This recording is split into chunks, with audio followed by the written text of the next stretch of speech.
Hi, this is Nick Scratch welcoming you to another installment of the Post Meridian Radio Players podcast. I'm beginning to get a bit worried as I've been lost down here for weeks now, somewhere in the dark, somewhere near Boston. I think I'm in a sewer. I've put several messages in a bottle and set them loose in the running water, but so far no one's responded. In the meantime, let's reach into the PMRP vault and see what's on tap this week. It's another premiere! The third episode of Isaiah Plavnik's The Madmen's Guild. In the previous episodes, we met Simon Sparkowitz, a student searching Coppersteam City for the missing Professor Peenhammer. We also met the Mad Hatters, who I won't talk about because they talk about themselves quite a bit, and the aerialist, Eloise Trapeze, who just happens to have a fleet of robot bees. Other plot threads include a mysterious woman with a boot on her head, another who may or may not be a baboon, a scientist performing a series of experiments on frogs. Really, why am I bothering to summarize this? Go back and listen to the previous episodes of this podcast and get caught up. For now, here's episode 3 of the Madmen's Guild, entitled Cracking the Pot.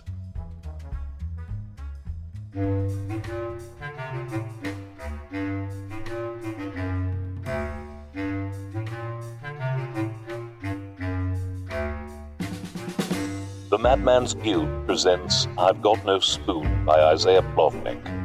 Chapter 3, Cracking the Pot.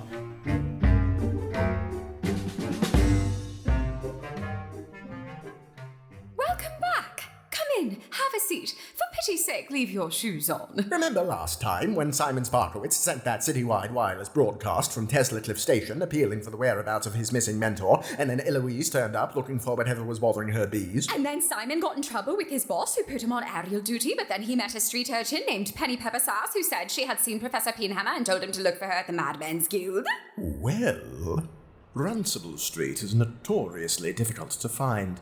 Chiefly because the civil engineer who designed it, a guild member, did not believe in Euclidean geometry, and thus its intersection can only be perceived at certain angles. But Simon eventually found his way to the door of Ye Old Cracked Pot, with its black kettle pub sign and the guild motto emblazoned upon the lintel. Volantum navis meum plenum est anguillarum. And he thought to himself, just an ordinary pub. What do you want? I'm looking for my friend, Professor Rosamund Peenhammer. Where's your spoon? I beg your pardon. Your spoon. Mate, where's your spoon? I haven't got a spoon. Then you're not coming in, mate. Members only. What? All right. Can you just tell me if she's in there? I must speak with her. It's urgent. What do you say her name was? Rosamund Peenhammer. She's a professor. Doesn't matter. I'm not at liberty to disclose the identity of a sensible guild members to a mundane. Then why did you... Fine. I'd like to become a member then. Are you mad? No, I really mean to... I mean, yes I am.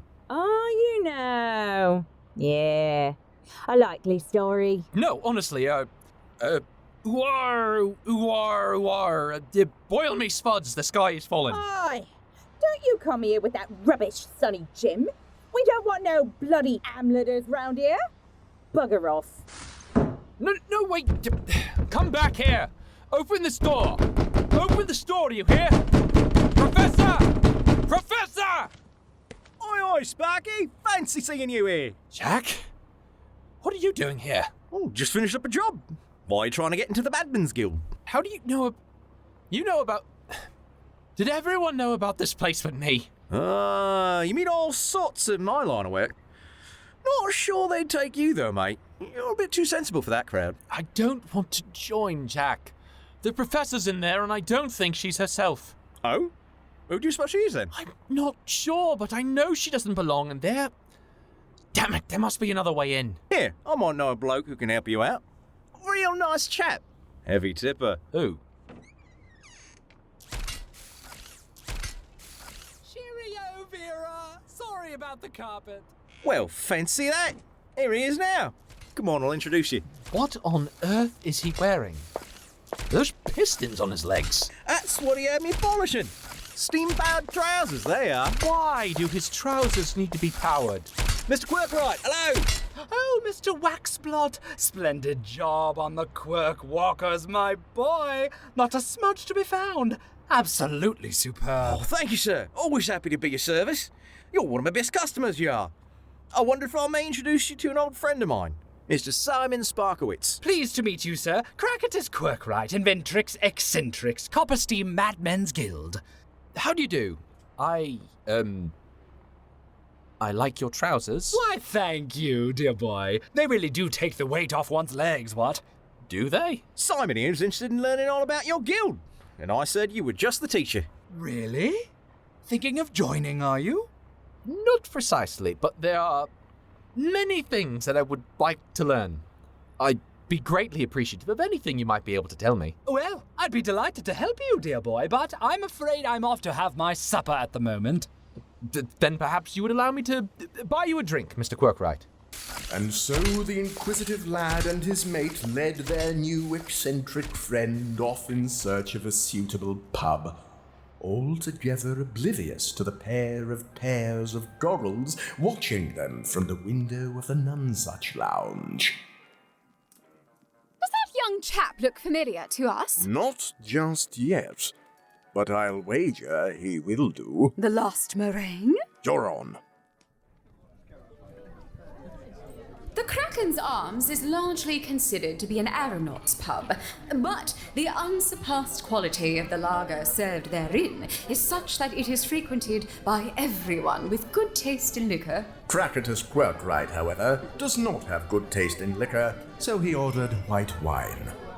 So it's been around a long time then. Oh, for centuries, dear boy. Going all the way back to the great Prepostradamus. The guild has been there to exalt the esoteric and the outlandish and to gently nudge society towards more interesting avenues of progress. You'll forgive me for saying so, Mr. Quirkwright, but you seem rather well-spoken for a madman. A common misconception. We're not all the raving lunatic shouting at our own feet sort, in fact. I am of the Inventrix Eccentrix cast. We are the sort who make mad things. Like my patented steam-driven Quirk Walkers, for instance, which I still don't feel comfortable leaving put outside, by the way. This booth is amply spacious enough to accommodate them, and anyone could... You're saying there's a caste system within the guild? Of a sort, yes. Apart from my own, there are also the idiota vulgara, those who say mad things, the common village idiot sort that are so commonly associated with general lunacy. Then there are the maverick maniavorum, those who do mad things, the daredevils, the conjurers, the inventors, and such. Captain Isambard Montressor, the renowned explorer, he's a member, don't you know? Then the Enigmata Materia. They are the sort who are mad things, you see. Do you know of Protimus, the independent automaton? Yes, it's a bit hard to miss. Wait, you're saying it's a member? A robot with no master or record of provenance? I should say so, dear boy. Good point. I suppose it doesn't get any madder than that, does it? Does it? Oh, but it does. Our members can belong to more than one caste, you see, if their madness is multifaceted, so to speak. The highest and most noblest combination of castes to which a member may belong is the Coronatum Insanum, colloquially referred to as Mad Hatters. Hatters? Indeed. That most rare and venerable specimen of idiosyncrasy that say mad things, make mad things, do mad things, are mad things, and wear hats. I see. Yes, there have only ever been a handful of them. Remarkable people. Here we are, lads. Ploughman's for Starkey, shepherd's pie for Mr. Quirkwright, and stew for me. Ah, bless you, Mr. Waxblot. How does one go about becoming a member? By either application or nomination. There are, of course, those who are nominated for their own good or do not have the faculties to apply on their own. But anyone may apply or submit another's name for membership. Is that so? There are quite a few nutters at Excelsior University I wouldn't mind nominating. Oh, naturally. Many of our nominees come to us from the major universities. One, Professor Wallace Van Widdershins, has been nominated 6 times. I can wholeheartedly believe that. Though I'm afraid he has declined on every occasion. There is, I'm sorry to say, a lingering stigma on personal peculiarity among the wealthy intelligentsia. Goes the other way in my neighbourhood. Mr. Quirkwright, did the Guild receive a nominee from Excelsior yesterday? A professor? Possibly escorted by a policeman? Why, yes, we did, as a matter of fact. I don't believe she was a professor, though. Idiota vulgara, you understand, spouting nonsense like a burst valve. That sound like peanut? Not at all, but I'm sure it is. Why she's apparently behaving like a lunatic, I couldn't say. How can you be sure that was what comes to your door, a proper blarmy? Oh, there is a thorough and rigorous evaluation process. Though most of the Hamleters don't make it past Vera at the door.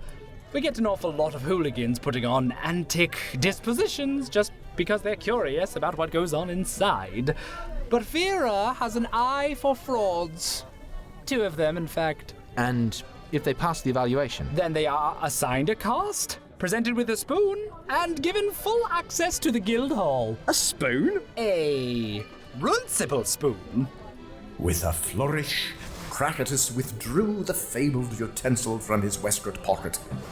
To the 2 laymen, it appeared no other thing than an ordinary pewter spoon, with a curious spiral pattern cut out of its head.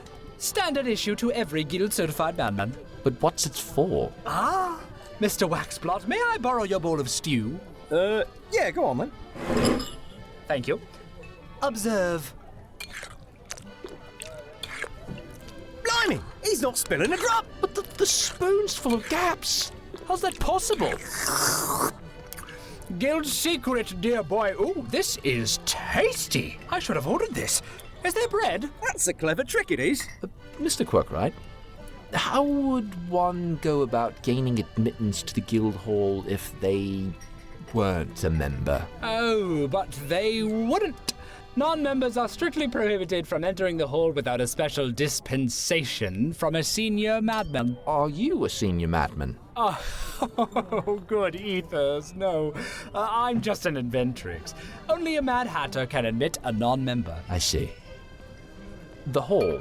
It's more than just a cracked pot, then. Oh, naturally.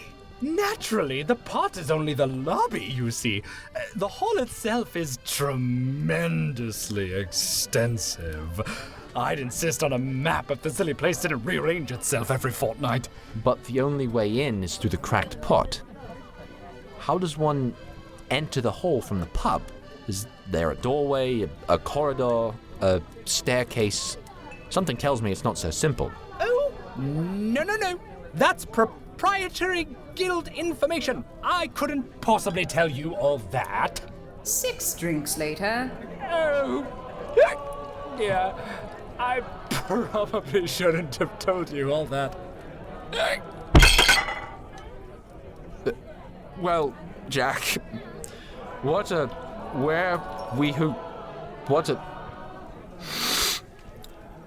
do we think? You're basically a woe. Do you know that? Oh, I've always looked to you. I've got a shoe. It won't be easy, but I think I've got a plan to crack the pot. At the same moment these poets were conspiring, Penny Peppersass, the plucky young street urchin, was surreptitiously prowling about the scrap heaps of the chimney-stacked district of Factory Row in search of spare parts to hawk or upcycle. Hack. Rot. Tat. Wouldn't wipe me nose with it. Ooh, look at you.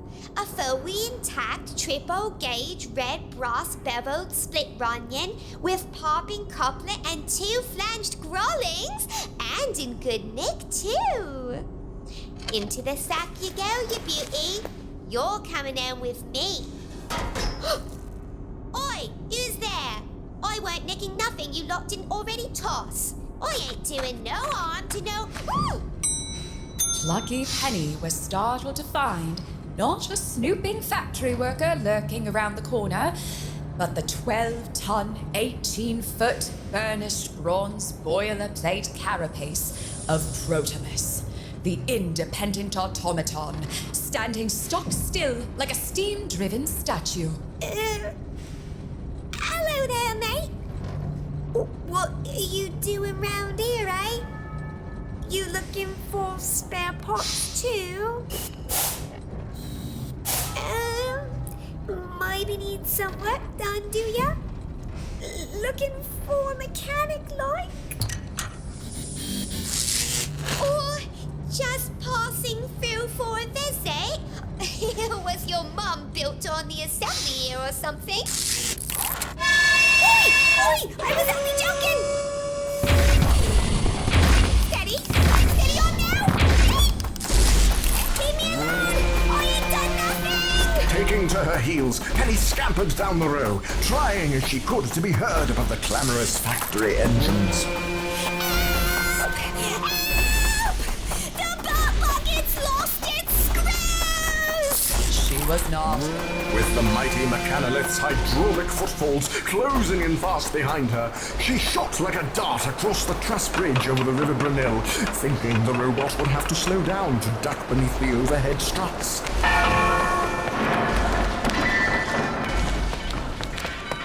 It did not. No!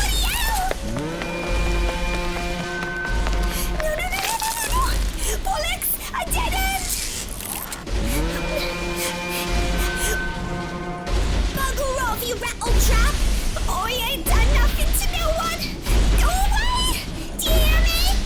Pop it! This was a moment in time which we time travelers refer to as the nick. The nick of time is generally a period of 2 to 3 seconds in which something extremely necessary happens or otherwise fails to, resulting in some form of unpleasantness. In this case, as the automaton raised its amber-sized fists, either it would clobber little Penny into the ground until she wasn't at all well, or...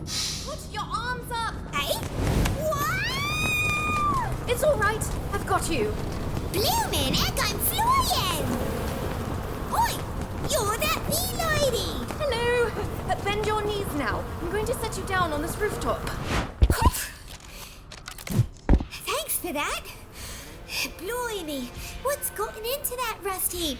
An invasive high-frequency wireless oscillation. You what? And they're not a rust heap. Protemus is a gentle soul. Usually. All right, lovelies, in you go. Carefully now. What are they doing? It'll swat them like flies. Hang on. Where'd they go?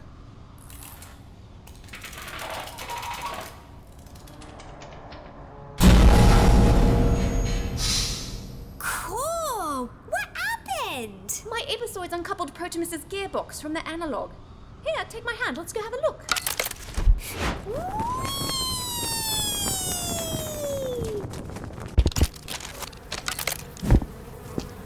Well done, my lovelies. Back to the hive with you now. It keeps making that noise. Why is it doing that? Oh, the poor thing's analogues being interfered with. Something or someone is transmitting a signal that made it go haywire. It's been happening everywhere. You mean some rotten made that boat bucket go after me? But I ain't done nothing. You're right, it doesn't make sense. And there's only one place to go when things don't make sense. What was your name, my friend? Penny, Miss Queen Bee. Penny Peppersass. Well, Miss Peppersass, perhaps you would take this shiny half-shilling and run back to Factory Row to round us up some helpful sets of hands. This big fellow won't be easy to shift with just the two of us. As Simon and Jack ambled towards Ransell Street the next morning, disguised as circus performers in order to infiltrate a private society for ridiculous people, Simon could not help but think, What on earth am I doing? But it was for the professor, he reminded himself. He must get her out of there by any means, even silly ones. Oh, I don't know about this, Sparky. This plan sounded a lot better in the pub. Well, Jack, the cracked pot is just up ahead. You've got about 20 yards to come up with a better idea. Oof. These big shoes don't have to chafe me ankles. Yes, well, this beard isn't exactly a holiday for my face either. Right, here we are. Now, you remember your lines? I think so. Remember to keep a straight face through every word of it. You have to convince them that you're a genuine idiota vulgara. Get it? Got it? Good. What do you want? Salutations, my good woman. I am Impresario Finbar of the Prattler and Medlicott Travelling Sideshow, and this is my associate, Willie Spatterdab. Congratulations. Let's have a parade. I've come to nominate Willie here for membership to your guild. Have you now? What's so mad about him, eh? Go on, Willie. Speak up for the nice lady. What? Is he just thick? Thick ain't mad, Sonny Jim. No. He's just, he's a juggler. Eh? Yes, he's a mad juggler. That's right. He'll juggle anything. Pins, knives, live animals. One time he juggled 10 cats at once while riding a verticycle, and finished by balancing them all on his chin. Isn't that right, Willie? What? Right. Yes, that's right. Yeah. I do believe such feats of skill qualify him for membership under the Maverick Maniavorum caste, yes? Oh, yes. I should think so, sir. If he can actually do it, that is. Bloody Nora! Have we mentioned that Vera is a talking baboon in a dress? Vera is a talking baboon in a dress. Yeah, but don't mention it to her. She's a bit sensitive. Right this way, Mr. Spatterdab. Let's have a nice proper demonstration of your sensational juggling prowess. I'll just wait here at the bar, shall I? Oh, but of course, Mr. Impresario. Don't you go nowhere. This shouldn't take long. Come along, Treacle. Let's find you something to juggle. The axe cupboard's just this way. Sparky! Don't worry, Willie. You'll do fine. I'll be right here waiting for you. Right, got to be quick now. Behind the bar of the pub, there's a bust of Edward Lear. You push its nose until you hear a squeaky noise, and the panel on the bar would slide back, revealing the piano keys, don't you know? Play that bit from that song. Oh, how does it go? Yes, you play that tune, and the bookshelf beside the fireplace will spin about to reveal another bookshelf. Pull back the volume entitled The Migratory Patterns of the Fargentinian Flump-Wump Toad and Other Amusing Parlor Games, and the large portrait of the cheese wheel in morning dress on the south wall will swing back to reveal a spiral staircase. Go up the staircase, and Bob's your uncle. You're in the Guildhall atrium. Oh, for pity's sake. The non-mad rarely gain admittance to the Guildhall, but when they do, they always tend to linger at the top of the staircase for a bit. Granted, it is a lot to take in, what with the rotating spiral glass dome roof, the floor-to-ceiling curio cabinets, the chandeliers on bungee cords, penguins and tiny fezzes carrying drink trays, the ubiquitous aroma of pineapple upside-down cake, to say nothing of the loonies wandering freely about. Hello! I've not seen you here before. Are you new here then? Simon turned to face a suspiciously ordinary-looking man with a large, bushy moustache, seemingly alien in such a silly place. Clearly. Hello, I'm new here. I'm looking for my friend, a woman of about 60, yellowish white hair, Possibly wearing a boot on her head? Ah, yes, I know her. She's in the peanut gallery, I believe. Follow me.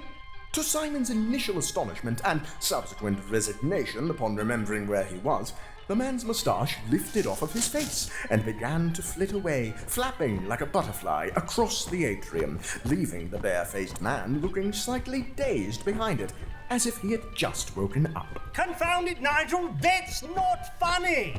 Ignore him. Come along. Peanut gallery's through here. Walk this way. Ridiculous. Simon followed the floating moustache along a long corridor that definitely hadn't been there a moment ago, passing as he did various guild members and portraits thereof. Some were quite unmistakably in the right place. A woman with eyes on the side of her head like a lizard. A man, or possibly two, having an argument in a pickle barrel with a ribbon tied around it. A walking pile of hair, wearing a smoking jacket and slippers, and unadvisedly smoking a pipe. But others, he noticed, appeared no madder than a gooseberry.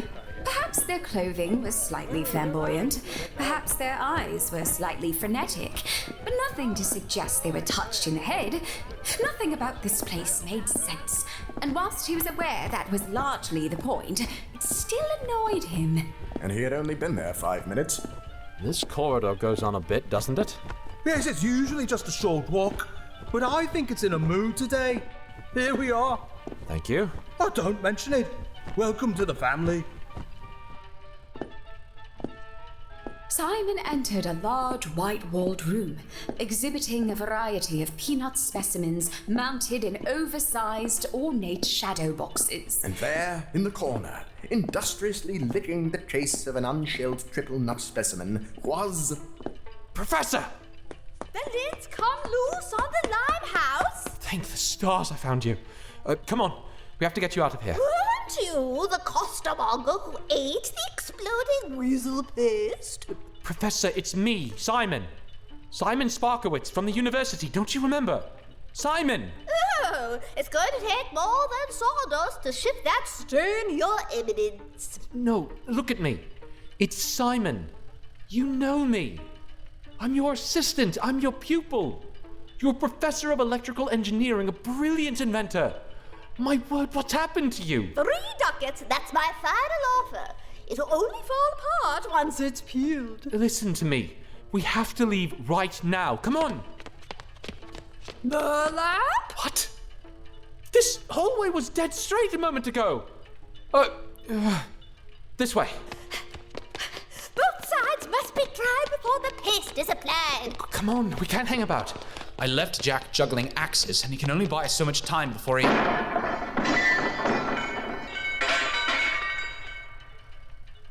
Oh, bugger it all. Run! Brace the cat's legs! Pardon me. Pardon me. I'm so sorry. Pardon me. Oi! Mind your bloody camel! RBC! Here. This way. Will there be cake? I do hope there's cake. Come on. Ow! This door's just been painted onto the bloody wall. I hate this stupid place. You! Oh, sod it, we rumbled. Run for it! Get back here, you clever dick! So many lobster vests! No. Dead end. Got you now, you awful dodger! Impresario, is it? I don't know how you got in here, my lamb, but you're not leaving without a right good walloping! No, there's no need for that. Thought you could sneak in for a laugh, eh? Think we're all too daft to notice, do ya? Please? Allow me to explain.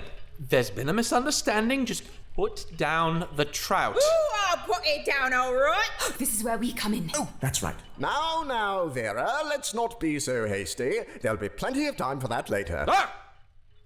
Where the blazes did you come from? That's a rather personal question, isn't it?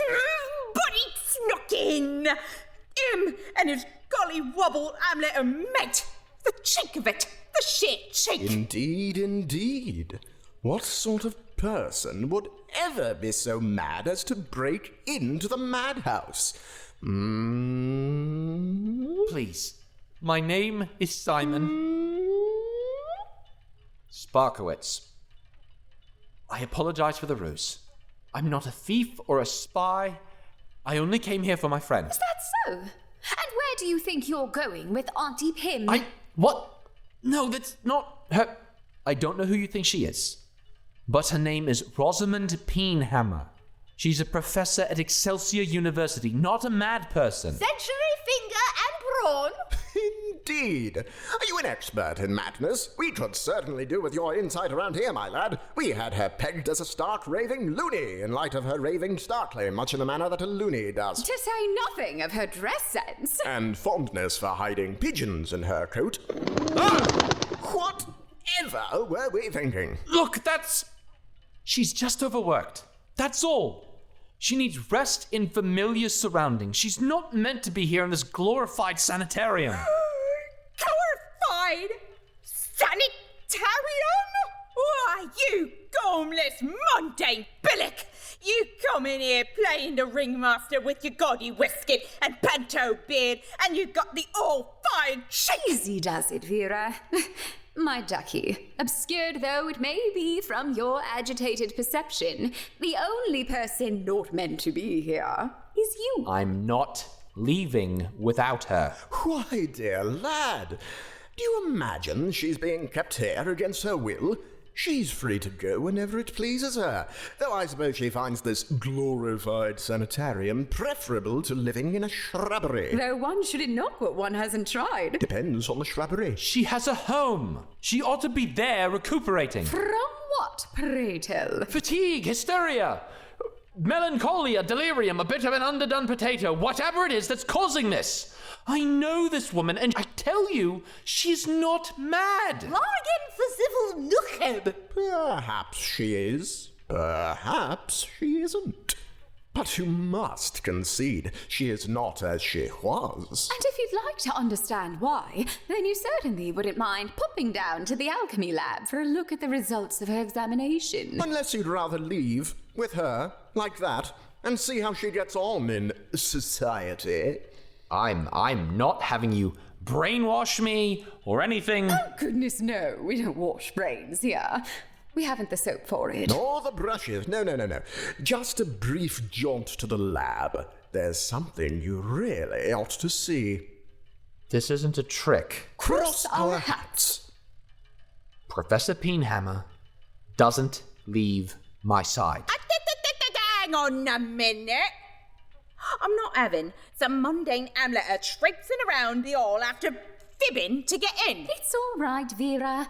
We hereby give special dispensation to Mr. Sparkowitz to have supervised access to the hall. And what about his greasy little friend what I've got locked in the winding cellar? The what? Oh, do give him a coconut and send him on his way. Oh, and Vera, put this in the beard cupboard, would you?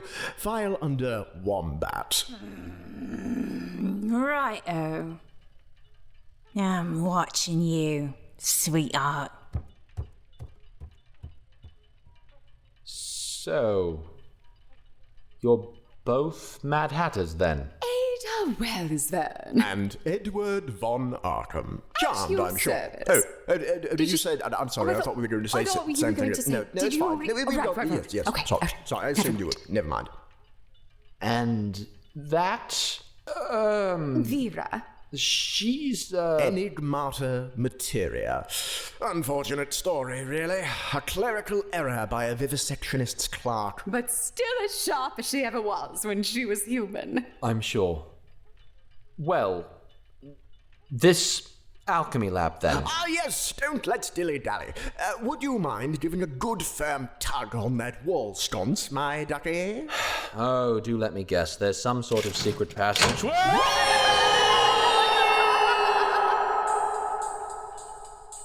What awaits Simon in the alchemy lab? What's gotten into Proximus to make them run amok? What's the sound of one hand clapping? Whatever will they think up next? Whoever they are. Things are about to get stranger and stranger. Until then, Stay mad, my duckies.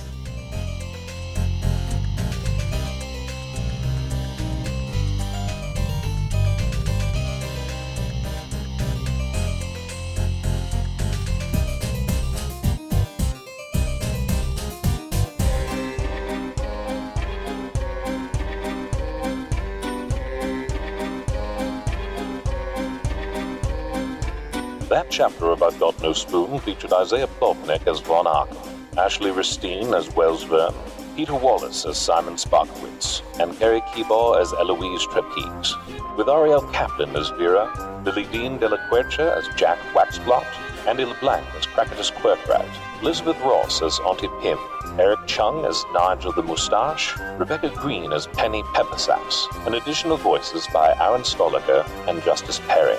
The announcer was Mike Haddad. The music was by Kevin MacLeod, licensed under Creative Commons. I've Got No Spoon was written and directed by Isaiah Plotnick with editing by Michael McAfee and Isaiah Plotnick. It was recorded at Brookline Interactive Group and the Creative Collective in Salem, Mass., and was a Madman's Guild production of the Post-Meridian Radio Players. Ugh. Who comes up with this nonsense? Suppose I just said it.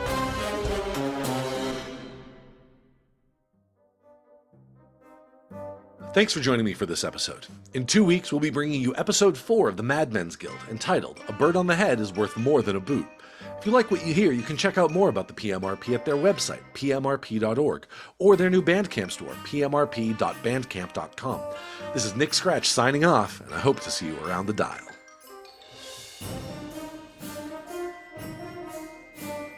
This has been a production of the Post-Meridian Radio Players, copyright 2023. All rights reserved. For more information about our group, please visit www.pmrp.org.